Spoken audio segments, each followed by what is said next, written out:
32 യാക്കോബ് തൻ്റെ വഴിക്ക് പോയി. ദൈവത്തിൻ്റെ ദൂതന്മാർ അവൻ്റെ എതിരെ വന്നു. യാക്കോബ് അവരെ കണ്ടപ്പോൾ ഇത് ദൈവത്തിൻ്റെ സേന എന്ന് പറഞ്ഞു. ആ സ്ഥലത്തിന് മഹനീയം എന്ന് പേരിട്ടു. അനന്തരം യാക്കോബ് ഏദോം നാടായ സീർ ദേശത്ത് തൻ്റെ സഹോദരനായ ഏശാവിൻ്റെ അടുക്കൽ തനിക്ക് മുമ്പായി ദൂതന്മാരെ അയച്ചു. അവരോട് കൽപ്പിച്ചതെന്നാൽ എൻ്റെ യജമാനായ ഏശാവിനോട് ഇങ്ങനെ പറഞ്ഞു: നിന്റെ അടിയാൻ യാക്കോബ് ഇപ്രകാരം പറയുന്നു, ഞാൻ ലാബാൻ്റെ അടുക്കൽ പരദേശിയായി പാർത്തു, ഇന്ന് വരെ അവിടെ താമസിച്ചു.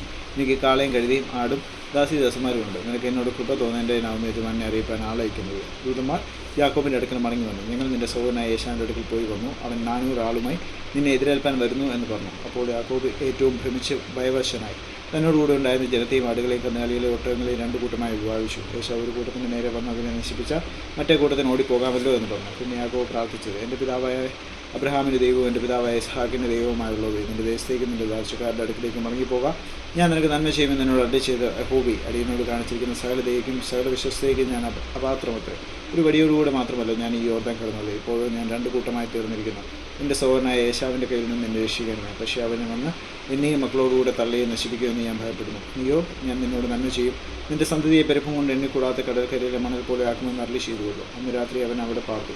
തൻ്റെ പക്കലുള്ളത് തൻ്റെ സഹോദരനായ ഏശാവിന് സമ്മാനമായിട്ട് 200 കോലാടിനെയും 20 കോലാട്ടുകോറ്റനെയും 200 ചെമ്മരിയാടിനെയും 20 ചെമ്മരിയാട്ടുകോറ്റനെയും കറവുള്ള 30 ഒട്ടകത്തെയും അവയുടെ കുട്ടികളെയും 40 പശുവിനെയും 10 കാളയും 20 പെൺകഴുതയെയും 10 കഴുതക്കുട്ടിയെയും വേർതിരിച്ചു. തൻ്റെ ദാസന്മാരുടെ മക്കൾ ഓരോ കൂട്ടത്തെ പ്രത്യേകമായി ഏൽപ്പിച്ചു. തൻ്റെ ദാസന്മാരോട്: നിങ്ങൾ എനിക്ക് മുമ്പായി കടന്നുപോയി അതത് കൂട്ടത്തിന് മധ്യേ ഇടയിടുവിൻ എന്ന് പറഞ്ഞു.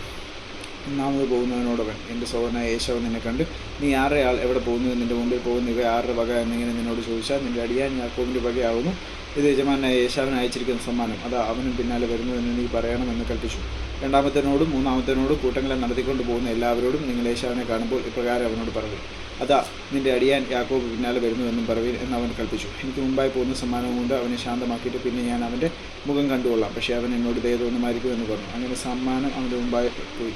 അവൻ അന്ന് രാത്രി കൂട്ടത്തോടുകൂടെ പാർത്തു. രാത്രിയിൽ അവൻ എഴുന്നേറ്റു തൻ്റെ 2 ഭാര്യമാരെയും 2 ദാസന്മാരെയും 11 പുത്രന്മാരെയും കൂട്ടി യബ്ബോക്ക് കടവ് കടന്നു.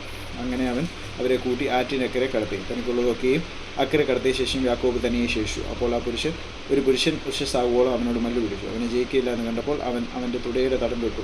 ആകയാൽ അവനോട് മല്ലു പിടിക്കൽ യാക്കോബിൻ്റെ തുടയുടെ തടം ഉളുക്കിപ്പോയി. എന്നെ വിടുക, ഉഷസ് ഉദിക്കുന്നുവല്ലോ എന്നവൻ പറഞ്ഞതിന്, നീ എന്നെ അനുഗ്രഹിച്ചല്ലാതെ ഞാൻ നിന്നെ വിടുകയില്ല എന്നവൻ പറഞ്ഞു. നിൻ്റെ പേരെന്തോ എന്ന് അവനോട് ചോദിച്ചതിന് യാക്കോബ് എന്നവൻ പറഞ്ഞു. നീ ദൈവത്തോടും മനുഷ്യരോടും മല്ലു പിടിച്ച് ജയിച്ചതുകൊണ്ട് നിൻ്റെ പേര് നീ യാക്കോബ് എന്നല്ല ഇസ്രായേൽ എന്ന് വിളിക്കപ്പെടുക എന്നവൻ പറഞ്ഞു. യാക്കോബ് അവനോട്: നിൻ്റെ പേർ എനിക്ക് പറഞ്ഞു തരണം എന്നപേക്ഷിച്ചു. നീ എൻ്റെ പേർ ചോദിക്കുന്നത് എന്ത് എന്നവൻ പറഞ്ഞു. അവിടെ വെച്ച് അവനെ അനുഗ്രഹിച്ചു. ഞാൻ ദൈവത്തെ മുഖാമുഖമായി കണ്ടിട്ടും എനിക്ക് ജീവഹാനി വന്നില്ല എന്ന് യാക്കോബ് പറഞ്ഞു. ആ സ്ഥലത്തിന് പെനിയേൽ എന്ന് പേരിട്ടു. അവൻ പെനിയേൽ കടന്നു പോകുമ്പോൾ സൂര്യൻ ഉദിച്ചു. എന്നാൽ തുടയുടെ ഉളുക്ക് നിമിത്തം അവൻ മുടഞ്ഞു നടന്നു. അവൻ യാക്കോബിൻ്റെ തുടയുടെ തലത്തിലെ ഞരമ്പ് തൊടുകൊണ്ട് ഇസ്രായേൽ മക്കൾ ഇന്നുവരെയും തുടയുടെ തലത്തിലെ ഞരമ്പ് തിന്നാറില്ല.